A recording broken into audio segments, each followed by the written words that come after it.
All right, guys, we're back and we're on this fish. This random fish that appeared out of nowhere. We're supposed to be fishing for these other fish next to this tree.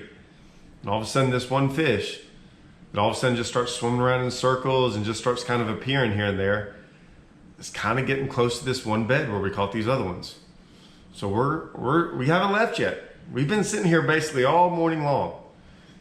And we might catch another one, a freebie, one we never knew about.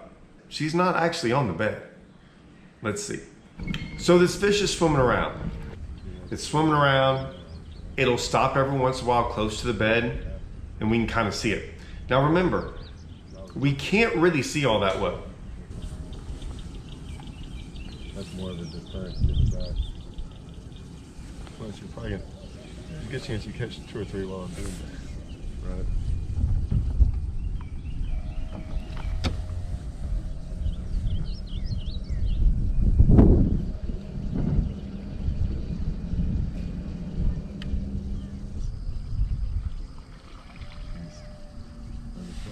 I think that's a bigger one. She's right there. Right there. Okay. Just make sure. I think that's a different. I think that's the one we need to catch. If we don't lost it. Get ready.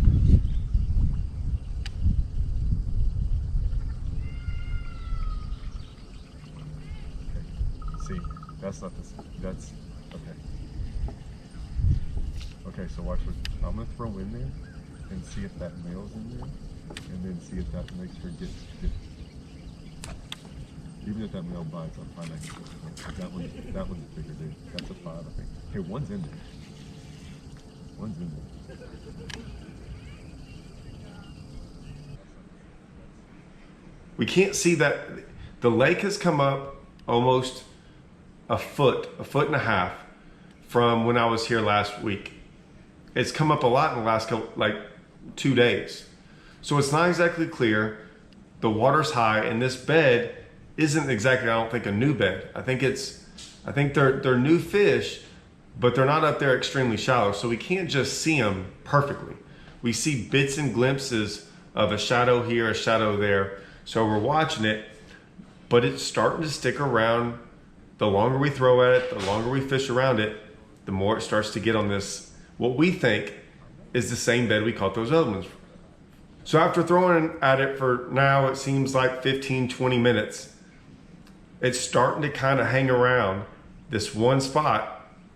And finally, I finally get it to bite.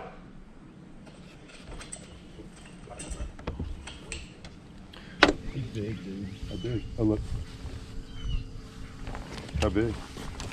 Like a 6. Oh, really? Okay. Take our time. We're good. Speaking of bite, I never felt the thing. I let her swim for a while with it. Yeah, way out there. Well, yeah, I was like, well, shoot.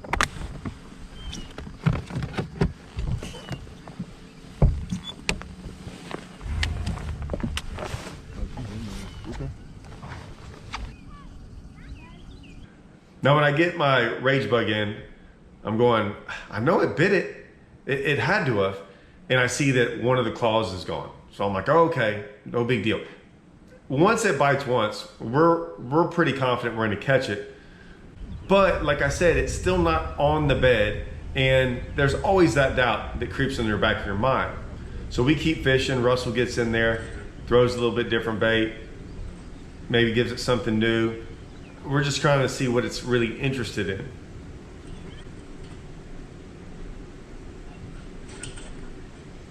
I flip my rage bug back in there.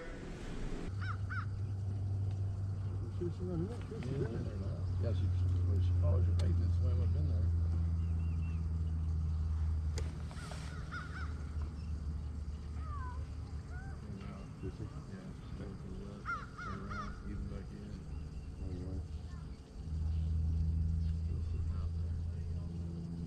I was just trying to hit her.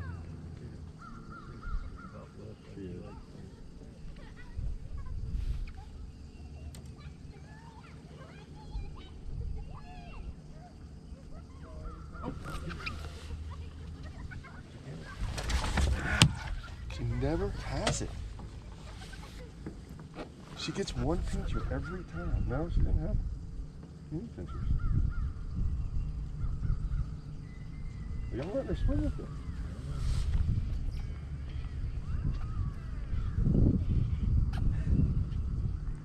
I mean, I don't feel good. Boy, she gets interested again. Bites at it again.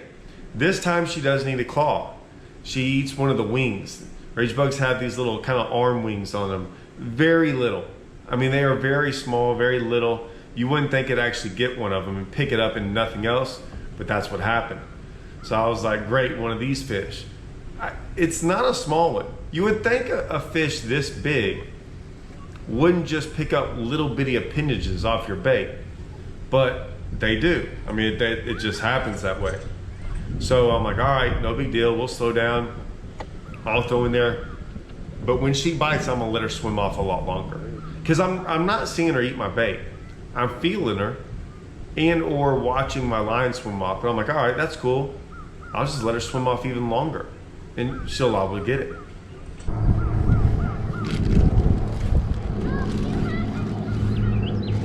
You ready? I'm ready. Cool. I saw her drop it.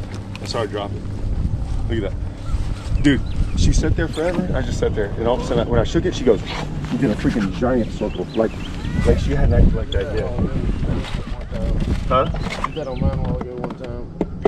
Like, she did a big old circle and then came flying back in there and lit up on it, and then she might have hit it. Kind of like that time when you said I never felt her and you didn't set the hook. Well, I started to do this. Like, boom, boom, boom. Oh, She was no, I like, get all that. she was chewing on it, but I think that when I saw her chewing on it, I think that was her spitting it out. Yeah. She just spit it out that time. Well, she had kind of. But I didn't want, the problem was when she turned, I did not want to snag her because where she turned and I missed, you know what I'm saying? Yeah. Like it would have been bad. Is she up there? Probably. Last time I left sit there forever and then started shaking and she rolled up to it. Like she almost forgot about it. Right?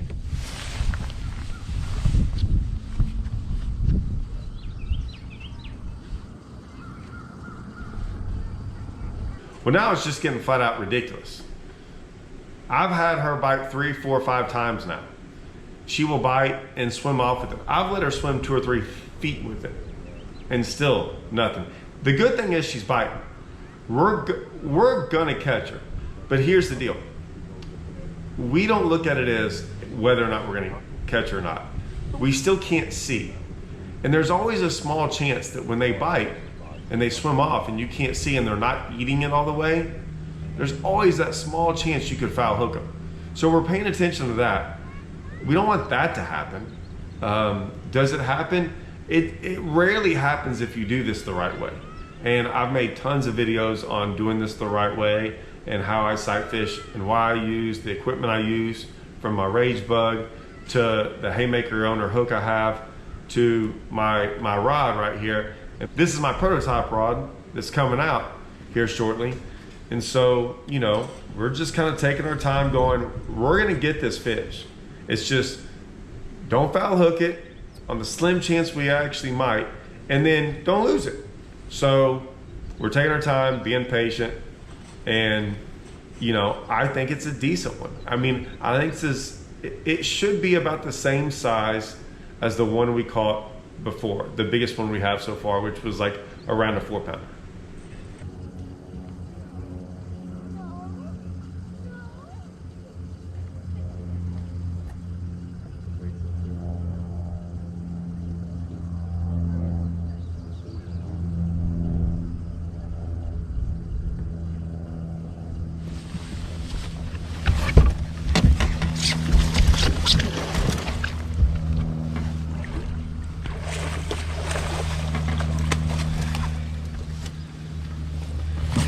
That. I know, she's big one. In the mouth. Little ones on the passenger side. All right, now we got little ones on this side. Passenger. You might look at it like, Yeah, I'm gonna just do throw it in the net.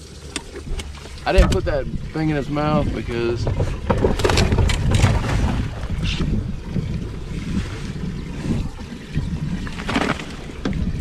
Is that the only one? Yeah, it's the only one on that side. God, I hate, like, I thought I could get her all the way. I hate it when they freaking turn.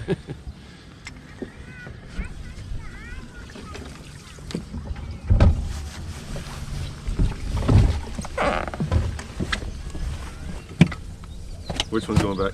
This one right here. Okay, I didn't know. I was just putting things on them all again. Sorry.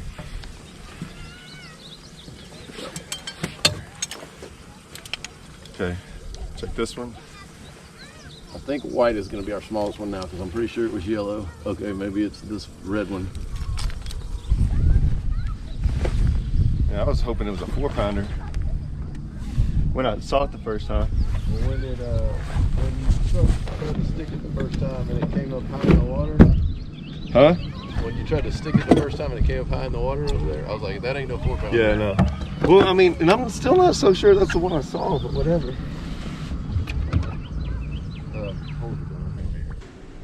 Well, I stick it, and instantly I'm like, ooh, this is a little bit bigger than the 4-pounder, quite a bit bigger. I thought I almost had the net, and that's when I knew it got bigger, is when it took off again. And I mean, I got 30-pound line on there. It's bowed me up. I'm not even reeling on it, and it's getting it. And so I was like, okay, that's a big one. Finally get it in the net. Doesn't take that long, just, hey. And I'm like, that thing's like a 6-pounder at least. And I was going, all right, we got a freebie. That fish was not here this morning. I don't think it was here yesterday. It just kind of popped up. That's what happens during the springtime when the water's rising. It sometimes activates new fish to push up. And sometimes they push up while you're there. And so this was great. We've got another fish now. We've got a limit. We've got one really good one. We've got 3 other ones that are really good. And we've got some other ones. I mean, we've got to check, no problem. I think we've got to check already. It's like, but now what else can we do? We've got to figure out. Now, on this tree that we were originally fishing for, there was a 2.5 pounder, probably 2.5 pounder. There were some other ones around there. We haven't really got to see what's all around us, because when I found a lot of this area, it was raining, it was cloudy the day before, and I only saw a couple. So we're gonna take our time, see what's around here. A guy already caught we're guessing it's between 6 and 8 pounds before we got here. We could see. Now we've caught a couple, and we've seen a giant roam around here, like an 8 or 9 pounder. We don't really know what's further back in these trees, so we're gonna kind of keep looking around.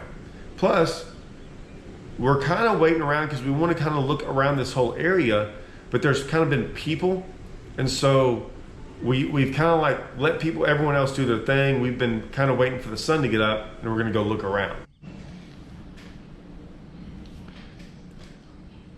So right after this, we catch this fish, we kind of go up in those trees, we see a couple more fish in the willow trees. We kind of spooked them out, we wanted to see what was going on. So we're like, okay, let's move out of here. We'll go back out here, throw the Ocho around a little bit, maybe perspective mode around, kind of look around. We're gonna come back through those willow trees. Well, things like this happen all the time. It's just part of it. I didn't realize the camera, either when we landed that fish or right after, or maybe a limb hit it, or sometimes it just overheats. Camera shut off for a little bit. We ended up catching, I think, 3 of those fish in those willow trees. We couldn't really tell how big they were. I don't think any of them helped. So now we're like, okay, we think we've done everything we possibly could in this area. So let's go back. We've got some other areas. We didn't go practice any of this stuff. We're just gonna go run through the area, see if we can find some fish. So we run through some of this area. We frog, we flit, we fish around, we throw our Ocho. Don't get any bites. Don't see any fish. We're going down the bank. Finally, we see a good one, like a 4-pounder. Like, all right, cool. We know where it's at. We'll come right back to it in just a second. We go a little bit further down the bank. No one's around us. About 5 minutes later, we come back, We ease up on this 4-pounder, and she's just sitting there on the bank, just, I mean, staring at us. And I was like, all right, Russell, like one good flip, you never know.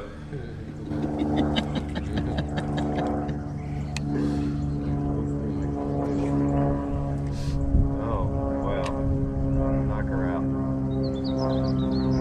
You could have tried the sneak approach on her.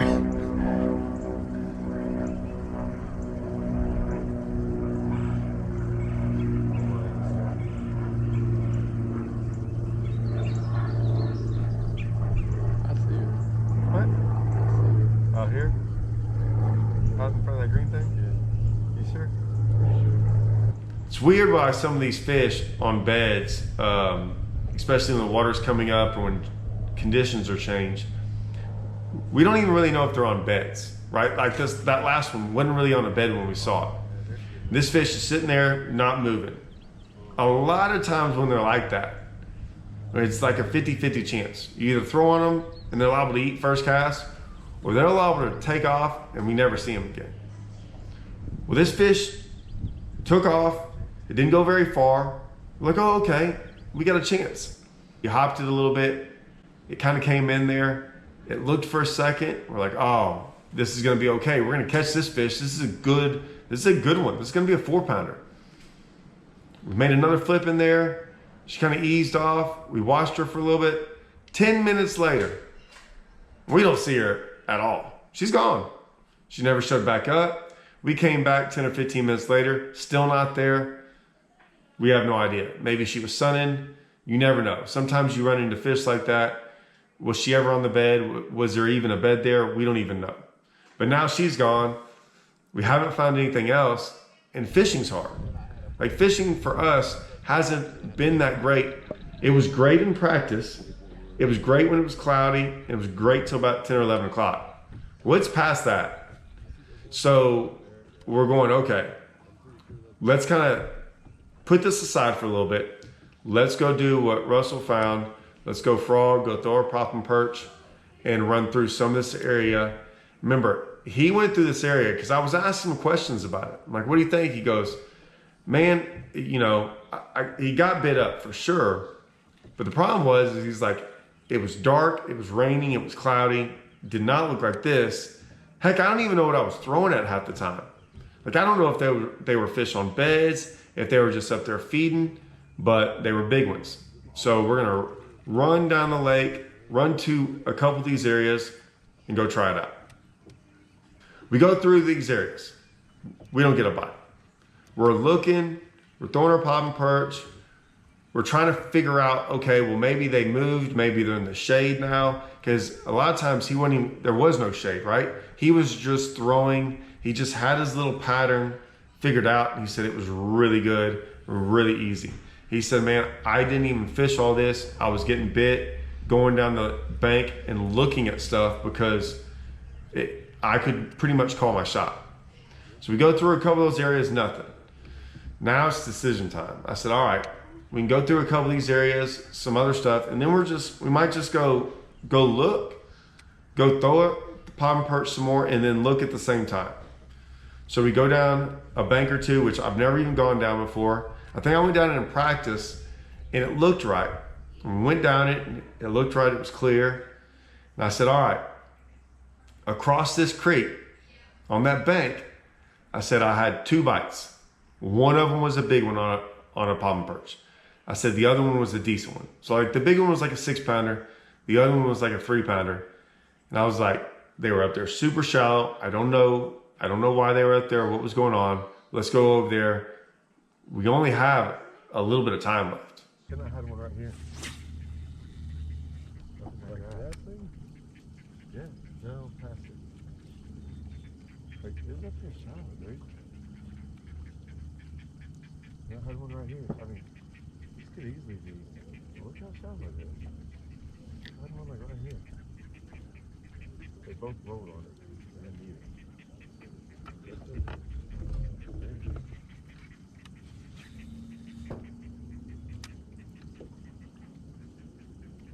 This is the kind of stuff I was talking about.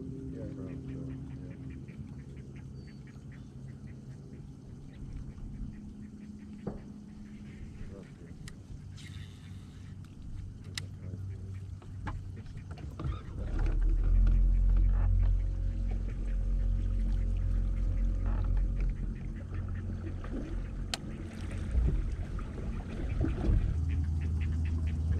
That's where a better fish would be. No doubt. Yeah, it's just that I couldn't tell what it was. I just remember it being dark. They just came up and rolled on it.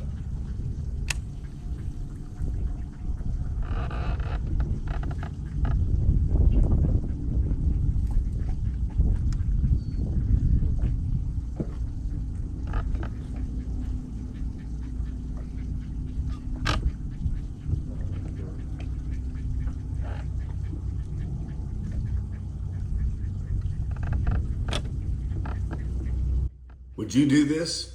Would you just go down a random bank with an hour left in the event trying to catch a giant? Well, stay tuned, because this tournament's not over yet. We got to catch a big one, guys.